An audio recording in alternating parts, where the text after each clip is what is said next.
जी बिस्मिल्लाहिर्रहमानिर्रहीम। जी बच्चों, आज मैं आप लोगों को एक्साइज एंड टैक्सेशन का अपना लेक्चर नंबर 17 दूंगा, जिसमें हमारा प्योरली फोकस होगा जनरल साइंस एंड एबिलिटी और जीके के कुछ इंपॉर्टेंट क्वेश्चन को।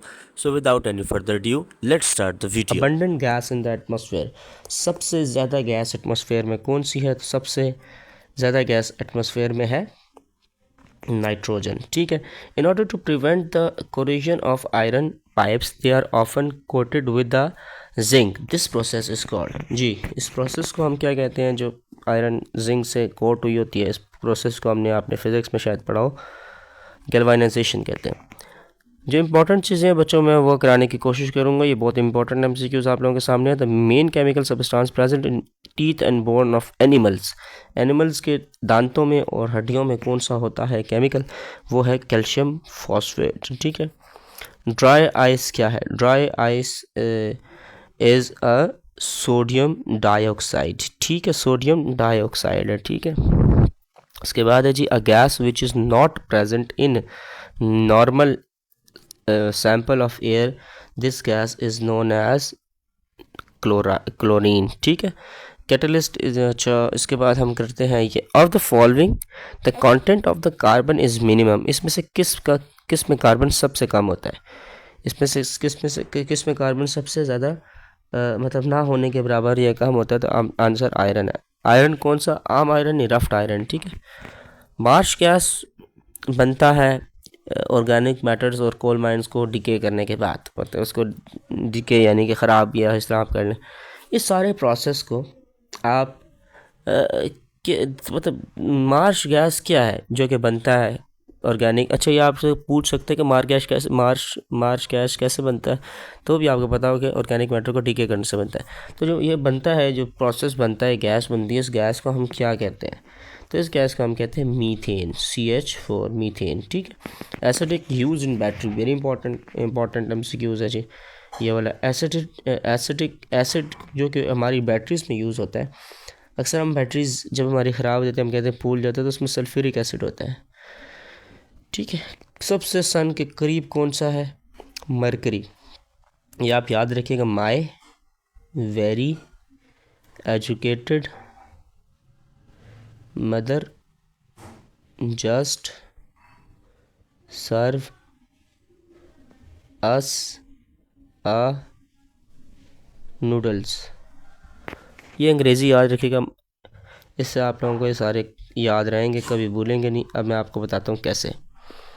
देखें, माई M से है मरकरी, V से है वीनस, E से है अर्थ, M से है मार्स, J से है जुपिटर, S से है सैचुरन, नहीं इसको छोड़ें,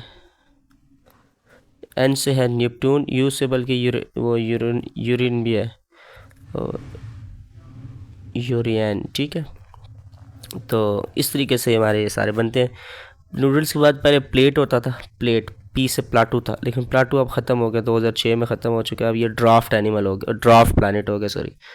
तो ठीक है, याद रखिएगा। My very educated mother just serve us a noodles plate. Okay, हम आगे चलते हैं। एज्यूमिंग, ओहो सॉरी, अच्छा। उसके बाद है, on the day the sun is nearest to the earth, जब सन सबसे ज़्यादा सूरज सबसे ज़्यादा करीब होता है हमारी ज़मीन के, उसको हम कहते हैं पेरीहीलियन। या आप लोगों ने सारा वो, अगर आप लोगों ने इक्वेनियस नहीं पढ़ा तो मैं आप लोगों को पढ़ा दूंगा। वो 21 जून और 21 मार्च, इस तरीके से मार्च जून इस तरीके से सारा होता है। उसमें फिर हमें पता लगता है कि सन सबसे ज़्यादा करीब कब था, सबसे ज़्यादा छोटा दिन कौन सा होता है, बड़ा दिन कौन सा होता है। ठीक है, इस तरीके से होता है। उसके बाद हमारे पास ये वाला, द अर्थ इज़ एट 63 वाला, the earth is at its maximum distance from sun, सबसे ज़्यादा अर्थ दूर कब होता है? तो होता है अर्थ सबसे ज़्यादा दूर होता है, yes the correct answer is number 4 जुलाई। 4 जुलाई को सबसे ज़्यादा दूर होता है। The rate of rotation on the earth on its axis is highest, कब सबसे ज़्यादा हाईएस्ट होती है? तो ये मतलब चेंज ही नहीं होती, ये तो सेम रहती है, रोटेशन तो सेम रहती है। ठीक है। ये कुछ बच्चे कंफ्यूज होने के, ओ सॉरी, कुछ बच्चे कंफ्यूज हो के शायद इधर कोई तारीख लिखा है, नहीं बच्चों रोटेशन तो सेम रहती है, तो आपको कंफ्यूज के लिए कर दिया हुआ है। बाकी आप लोगों को पता है कि डेट लाइन किसे कहते हैं, डेट लाइन किसे कहते हैं, ये मतलब एक किस्म की it is like an image.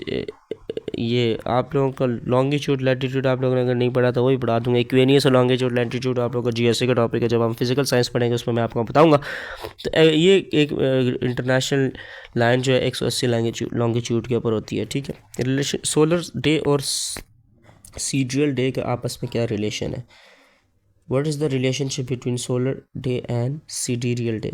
Solar day और सिडीरियल डे का आपस में रिलेशन है कि solar day is longer than sidereal day, nothing else.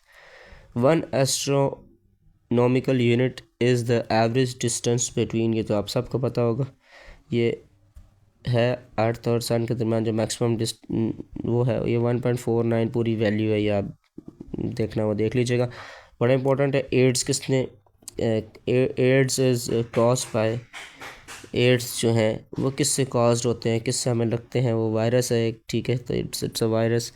और what is the unit of measurement of the distance of earth from sun, क्या क्या किस चीज़ से हम मेजर करते हैं, तो answer is light year. Light year भी इसकी भी एक वैल्यू है, वो भी आप देख लें, 159 कुछ पता नहीं। On the surface of the moon, surface of the moon के सरफेस के ऊपर the mass and weight become less, या फिर mass remain constant and only the weight is less, both A B C, ये क्या? तो ऑप्शन नंबर बी है, जिसमें mass constant रहता है लेकिन weight ऊपर नीचे weight less हो जाता है, ठीक है। Light from nearest star reaches the earth, सबसे नियरेस्ट स्टार से लाइट जो आती है अर्थ के पास वो 4.3 ईयर्स में आती है। और इसके बाद हम लोग करते हैं लास्ट,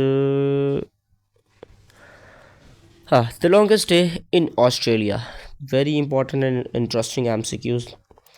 ऑस्ट्रेलिया में लॉन्गेस्ट डे कौन सा होता है? 22 दिसंबर। 22 दिसंबर हमारा, आप लोग शायद हैरान हो रहे हो, 22 दिसंबर में हमारा होता है सबसे बड़ा छोटा दिन, और उनका सबसे लॉन्गेस्ट डे होता है ऑस्ट्रेलिया में, ठीक है। एनीवे आज हम इसको यहाँ पर रोकते हैं, आगे आने वाली वीडियो में मैं आप लोगों को इसको आगे कंटिन्यू कराऊँगा। बाकी प्लीज़